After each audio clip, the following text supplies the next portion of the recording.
नमस्कार दोस्तों, आज हम बात करेंगे एक्यूट डायरिया के बारे में, यानी दस्त या लूज मोशन। दिन में बार बार पानी जैसे स्टूल्स निकले, ज़्यादातर इन्फेक्शन की वजह से। डायग्नोसिस करने के लिए दिन में 3 से ज़्यादातर वाटर स्टूल्स एपिसोड्स हो। डिहाइड्रेशन यानी प्यास लगना, आंखें सूखना और पेशाब कम जाना। डायग्नोसिस करने के लिए इन्वेस्टिगेशन, स्टूल रूटीन और माइक्रोस्कोपी कराएंगे। स्टूल कल्चर कराएंगे अगर सीवियर केस हो तो। अब हम बात करते हैं ट्रीटमेंट के बारे में। ट्रीटमेंट में हम यूज़ करेंगे ORS सैचेट। हर दस्त के बाद यानी हर एपिसोड के बाद पेशेंट को ORS सैचेट सजेस्ट करना है डिहाइड्रेशन को कंट्रोल करने के लिए। जिंक 20 mg टैबलेट देना है दिन में एक बार 14 डेज तक, इंटेस्टाइनल फ्लोरा को रिस्टोर करने के लिए। ओफ्लोक्सासिन और ओर्निडाजोल टैबलेट देंगे दिन में 2 बार 5 दिन के लिए, इन्फेक्शन को कंट्रोल करने के लिए देंगे। IVR, RL और NS देंगे। अगर पेशेंट को सीवियर डिहाइड्रेशन हुआ है तो IV फ्लूइड्स यूज़ करेंगे। अब हम बात करते हैं टाइफाइड फीवर के बारे में, जो कॉज करता है साल्मोनेला बैक्टीरिया। डायग्नोसिस करने के लिए लगातार 7 दिन से ज़्यादा बुखार हो, जीभ पर यानी टंग पर वाइट कोटिंग हो, पेट दर्द हो और वीकनेस हो। अगर ये पेशेंट को है तो आप टाइफाइड के बारे में सोच सकते हैं।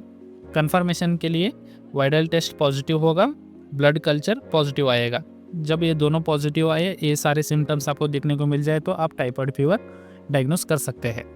अब हम बात करते हैं ट्रीटमेंट के बारे में। ट्रीटमेंट में हम यूज़ करेंगे सेपिक्जेम 200 mg tablet, common brand name से आता है टैक्जिम O।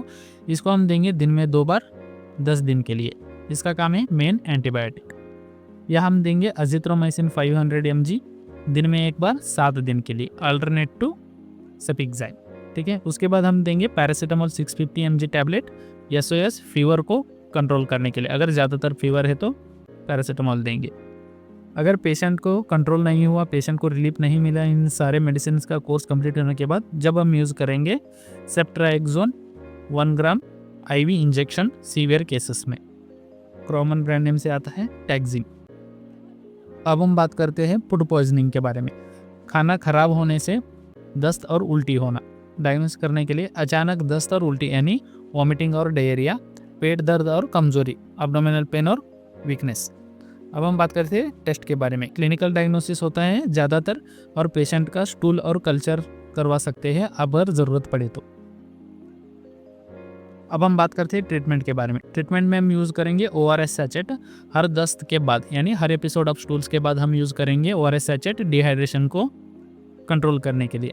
और पेशेंट को प्रिस्क्राइब करेंगे ओंडेसेट्रन 4 mg टैबलेट, जो कॉमन ब्रांड नेम से आता है एमसेट। एक काम करता है, उल्टी को रोकता है और वॉमिटिंग को कंट्रोल करता है।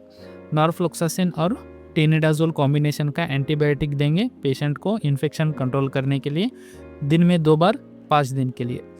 पेशेंट को देंगे NS और RL का IV फ्लूइड्स। ज़रूरत पड़ने पर अगर पेशेंट को सीवियर डिहाइड्रेशन हो जाए तो हम IV फ्लूइड के बारे में सोच सकते हैं। अगर आपको ये वीडियो पसंद आए तो लाइक कीजिए और हमारे चैनल को सब्सक्राइब कीजिए। Thank you for watching.